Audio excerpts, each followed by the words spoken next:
Dios es apasionado y compasivo. Lección 4. Primer trimestre. Del 18 al 24 de enero del 2025.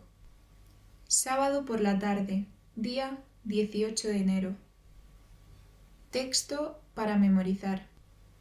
¿Acaso se olvidará la mujer de su bebé y dejará de compadecerse del hijo de su vientre? Aunque ellas se olviden, yo no me olvidaré de ti. Isaías capítulo 49, versículo 15. Si vosotros, pues, siendo humanos y malos, sabéis dar buenas dádivas a vuestros hijos, ¿cuánto más vuestro Padre Celestial dará el Espíritu Santo a los que se lo pidan? El Espíritu Santo, su representante, es la mayor de todas sus dádivas. Todas las buenas dádivas quedan abarcadas en esta. El Creador mismo no puede darnos cosa alguna que sea mejor ni mayor. Cuando suplicamos al Señor que se compadezca de nosotros en nuestras aflicciones y que nos guíe mediante su Espíritu Santo, no desoirá nuestra petición. Es posible que aún un padre se aleje de su hijo hambriento, pero Dios no podrá nunca rechazar el clamor del corazón menesteroso y anhelante. Con qué ternura maravillosa describió su amor. A los que en días de tinieblas sientan que Dios no cuida de ellos, este es el mensaje del corazón del Padre. Sión, empero, ha dicho: me ha abandonado Jehová, y el Señor se ha olvidado de mí. ¿Se olvidará acaso la mujer de su niño mamante, de modo que no tenga compasión del hijo de sus entrañas? Aún las tales le pueden olvidar, mas no me olvidaré yo de ti. He aquí que sobre las palmas de mis manos te traigo esculpida. Toda promesa de la palabra de Dios viene a ser un motivo para orar, pues su cumplimiento nos es garantizado por la palabra empeñada por Jehová.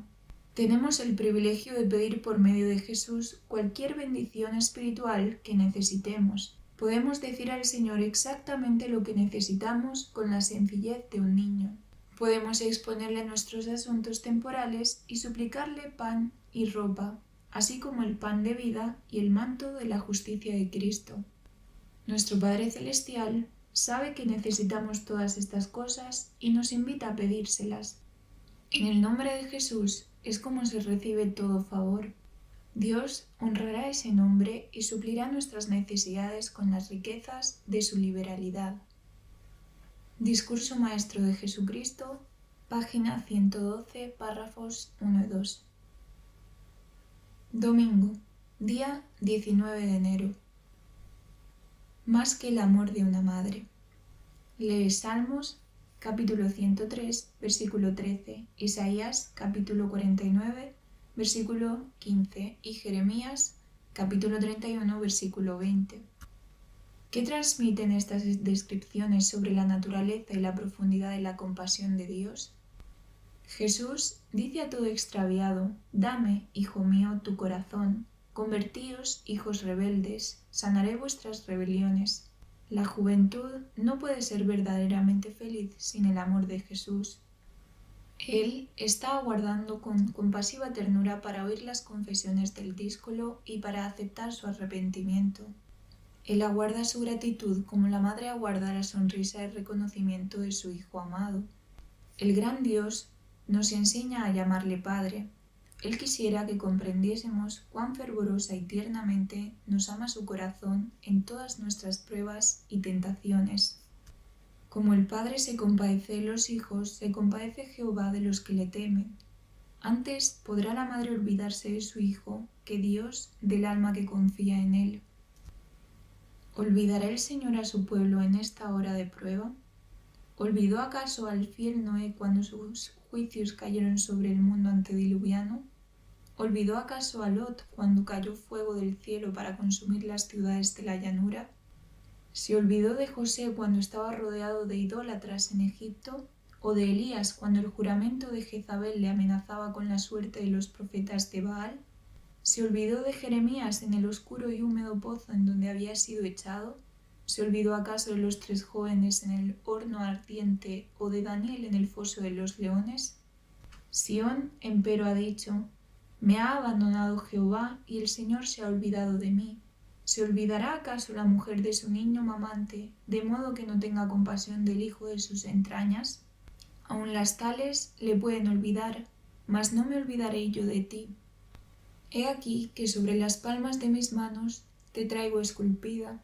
Isaías capítulo 49 versículos 14 al 16.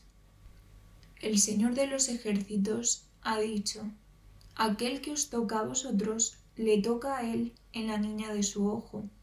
Zacarías capítulo 2 versículo 8. Aunque los enemigos los arrojen a la cárcel, las paredes de los calabozos no pueden interceptar la comunicación entre sus almas y Cristo.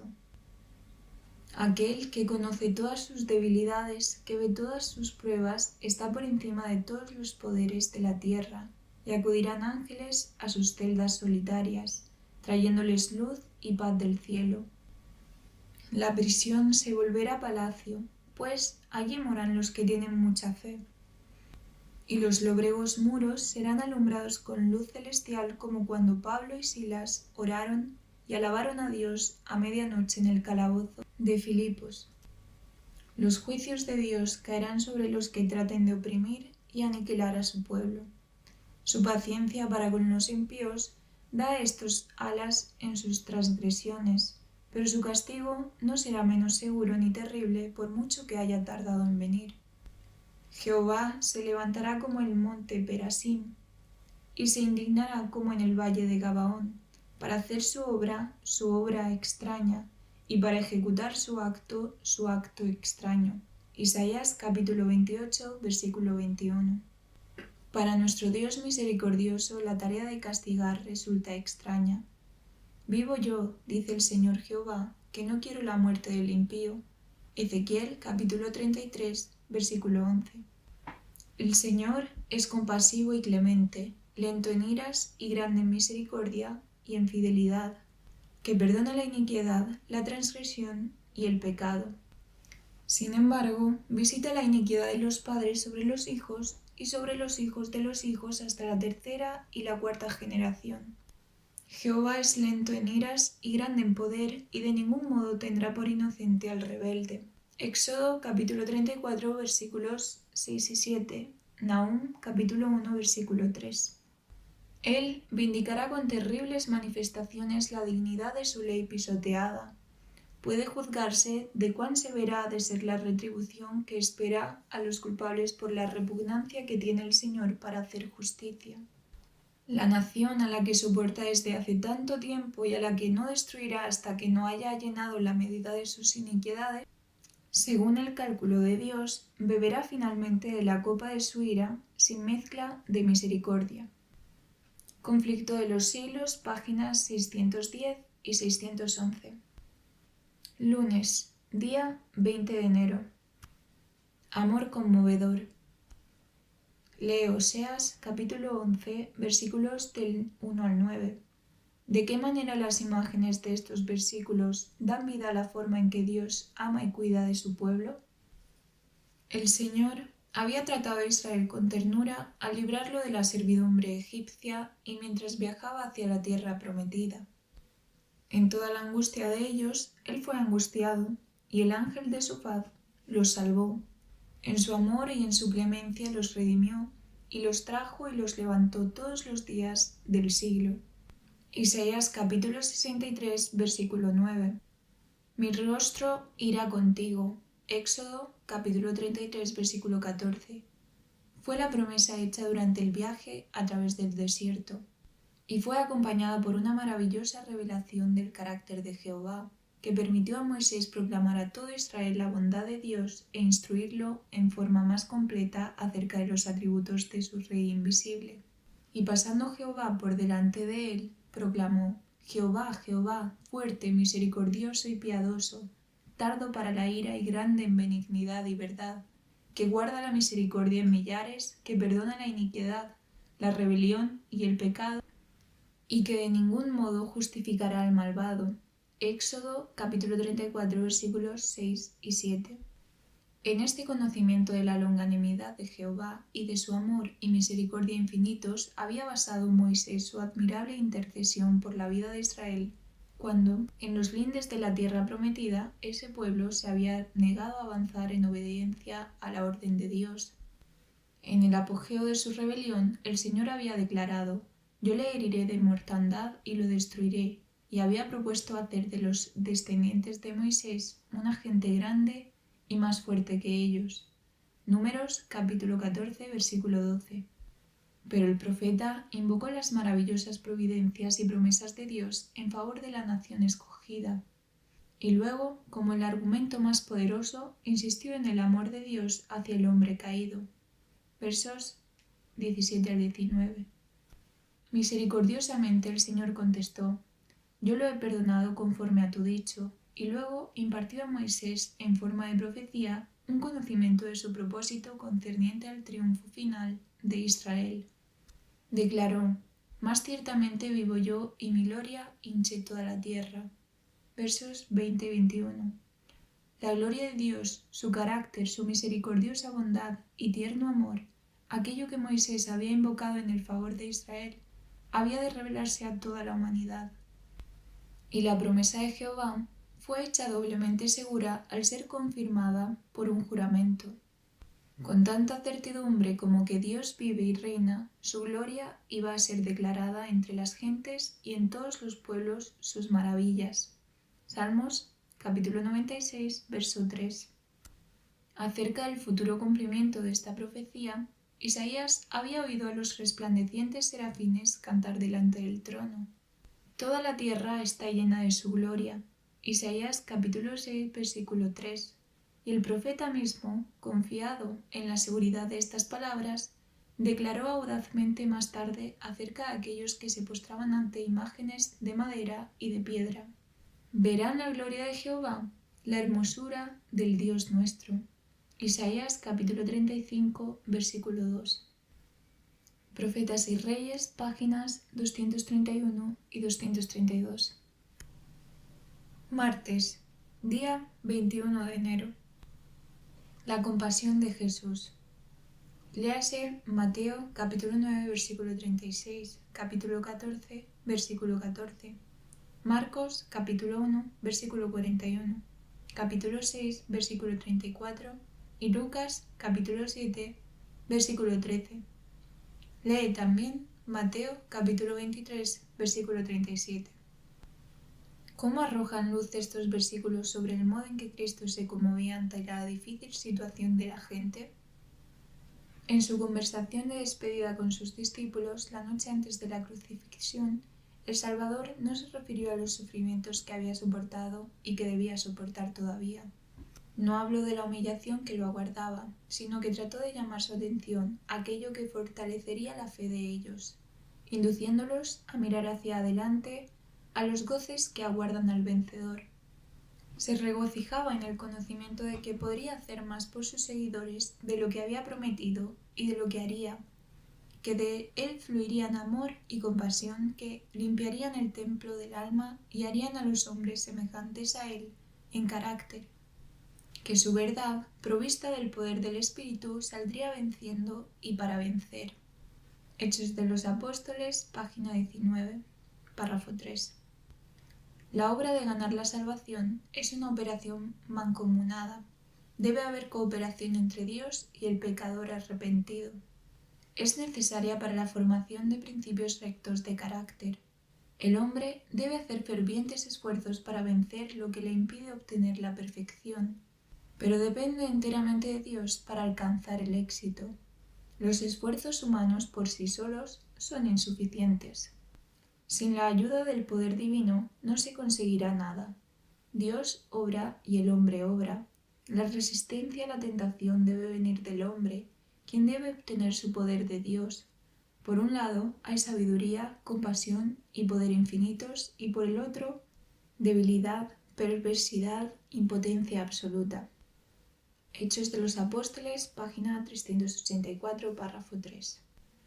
Jesús no presentó a sus seguidores la esperanza de alcanzar gloria y riquezas terrenales ni de vivir una vida libre de pruebas. Al contrario, los llamó a seguirle en el camino de la abnegación y el vituperio.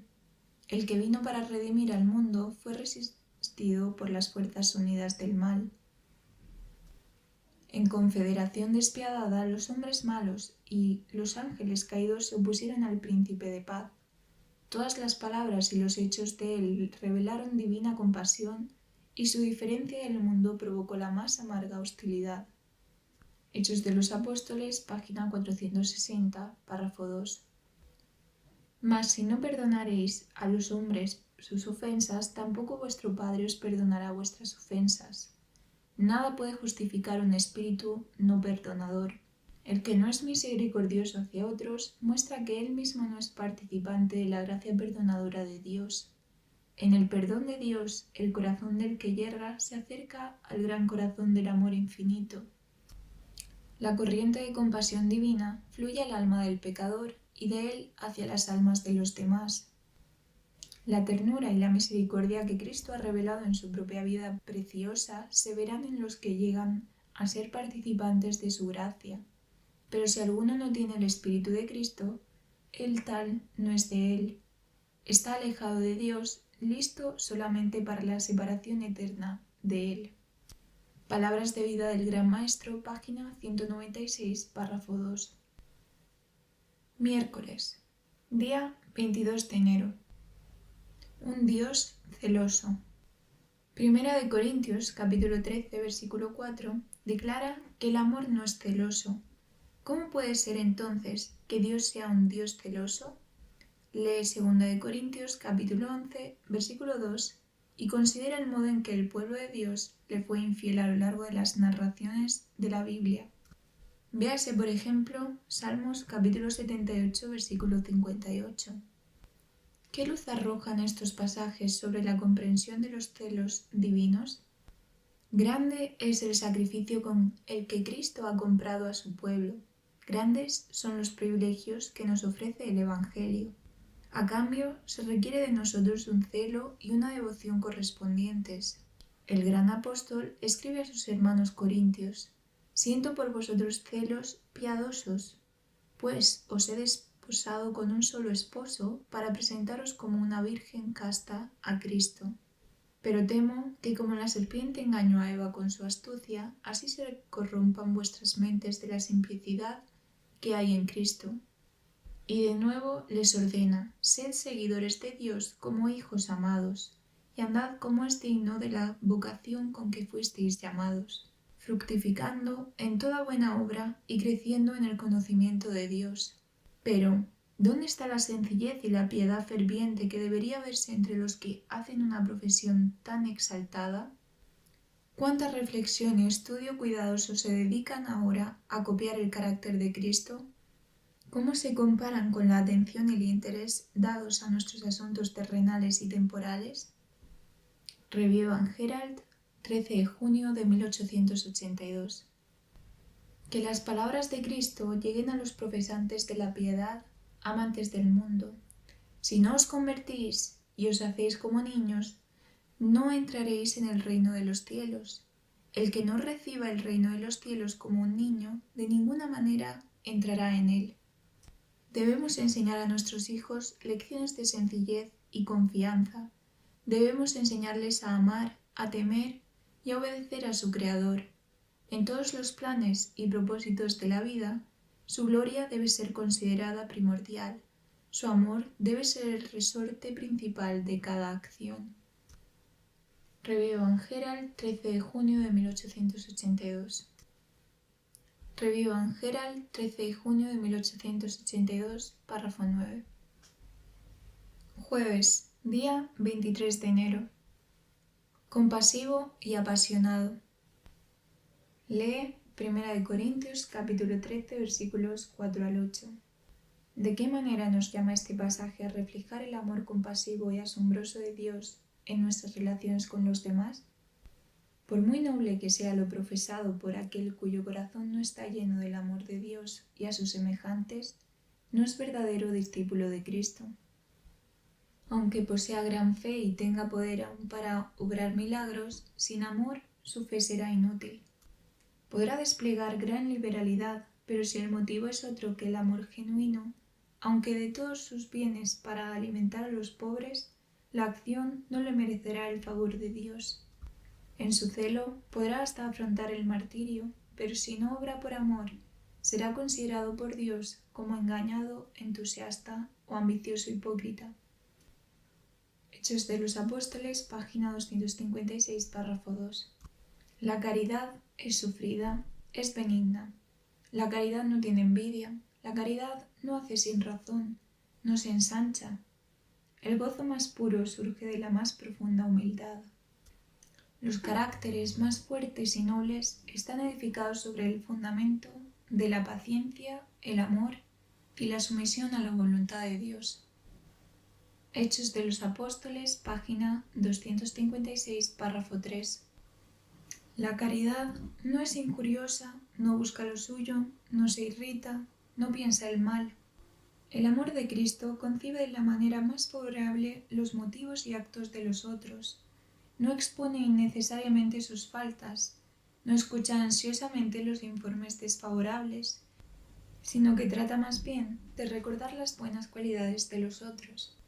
El amor no se huelga de la injusticia, mas se huelga de la verdad. Todo lo sufre, todo lo cree, todo lo espera, todo lo soporta. Este amor nunca deja de ser. No puede perder su valor, es un atributo celestial.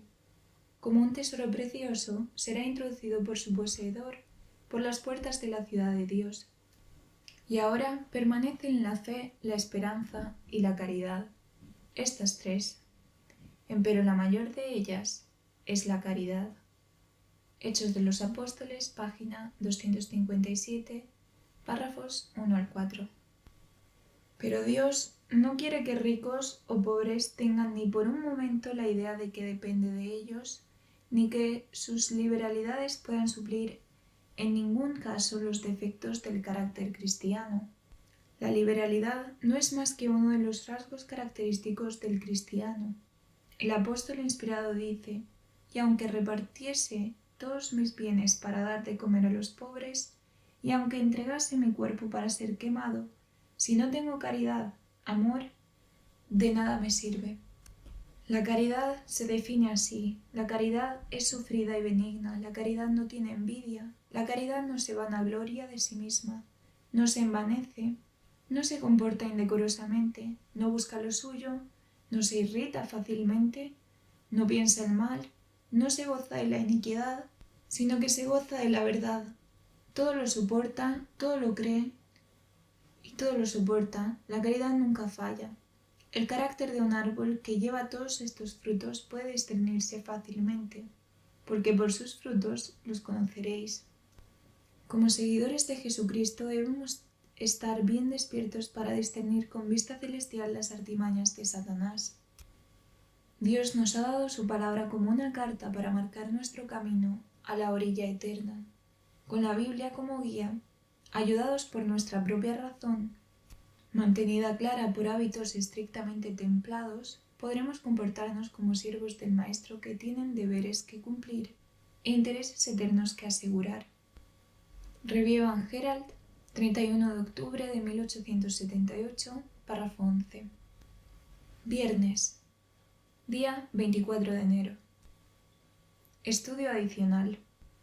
En Cristo está la ternura del pastor, el afecto del Padre y la incomparable gracia del Salvador compasivo. Él presenta sus bendiciones en los términos más seductores. No se conforma con anunciar simplemente estas bendiciones. Las ofrece de la manera más atrayente para excitar el deseo de poseerlas. Así han de presentar sus siervos las riquezas de la gloria del don inefable. El maravilloso amor de Cristo enternecerá y subyugará los corazones cuando la simple exposición de las doctrinas no lograría nada. Consolaos, consolaos, pueblo mío, dice vuestro Dios. Súbete sobre un monte alto, anunciadora de Sión, levanta fuertemente tu voz, anunciadora de Jerusalén. Levántala, no temas. Di a las ciudades de Judá: veis, aquí el Dios vuestro. Como pastor apacentará su rebaño, en su brazo cogerá los corderos y en su seno los llevará. Hablad al pueblo de aquel que es señalado entre 10.000, y todo el codiciable. Las palabras solas no lo pueden contar. Refléjese en el carácter y manifiéstese en la vida. Cristo está retratándose en cada discípulo. Dios ha predestinado a cada uno ser conforme a la imagen de su Hijo. En cada uno el longámine amor de Cristo, su santidad, mansedumbre, misericordia y verdad han de manifestarse al mundo. Deseado de todas las gentes, página 766, párrafo 3. Amén. Muchas bendiciones a cada uno de los oyentes.